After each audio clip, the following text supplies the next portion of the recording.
The 1989 United Nations Convention on the Rights of the Child provides that every child must be registered at birth. Uganda is a signatory to this protocol, and the country's constitution makes this obligation even stronger. For instance, birth registration gives the child a legal identity. In this, it means the state is aware of the existence of this child, and it knows this child by name, it knows how old they are, it knows it's a basis for determining their nationality, and it also knows the parents of this child. It's important to have a birth certificate because it identifies you as a member of a family. But national statistics shows that only 23% of children are registered at birth. This means almost 70% may not be able to prove their age.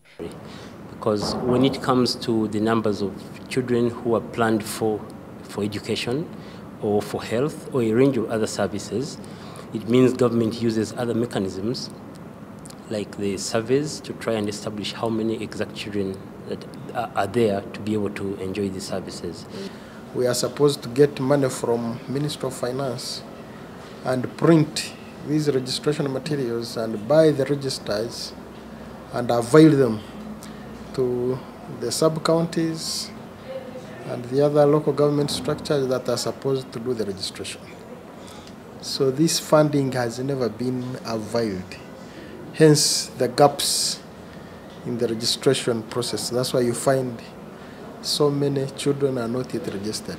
On the global scene, UNICEF reports show that at least 51 million children worldwide were not registered at birth by 2006. South Asia is the worst offender in this score, with only 36% of children registered at birth. It's closely followed on the unenviable list by sub-Saharan Africa, with a child registration rate of 37%, according to Plan International, a charity working for child rights. Now, not being able to prove a child's age may subject them to a range of risks ranging from forced marriage, child labor, or fighting as child soldiers, since it's assumed they are mature for those tasks.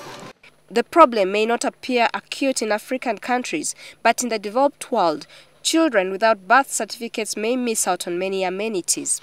In some countries, such children cannot access immunization services, are often barred from school, and cannot get national identity papers, meaning they cannot work or even open a bank account and get a passport. In many schools now, a birth certificate is a requirement when you're being enrolled in school. And having it and not having it could be borderline as to whether you join school or might miss out joining school. Birth registry specialists say starting out in life without a birth certificate forces children into a dangerous cycle overshadowed by crime, drugs and prostitution, which expose them to high risks of acquiring HIV and AIDS. The courts may even find it difficult to prosecute such offenders as juveniles just because they may not prove their age. In countries prone to disasters, identity papers are essential to qualify for emergencies like food aid or claiming compensation.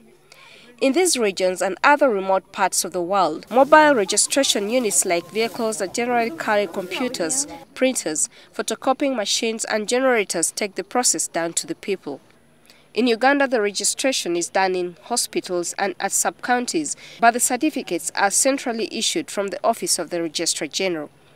The process of registration is tedious and many people cannot afford the financial costs involved. But government has revitalized the process by partnering with UNICEF and Uganda Telecom to bring the services closer to the people. People will now register using a mobile telephone code given by the telecom firm. We strongly believe that this mobile phone technology at the level of rural areas or hard to reach areas can be very useful in helping us to increase coverage for registration of birth and death. Despite all these efforts, more still needs to be done. Now, it may be necessary for all countries to change their laws and make birth registration free of charge and more accessible to ensure that all countries work towards 100% universal birth registration. Isabel Nakiria, NTV.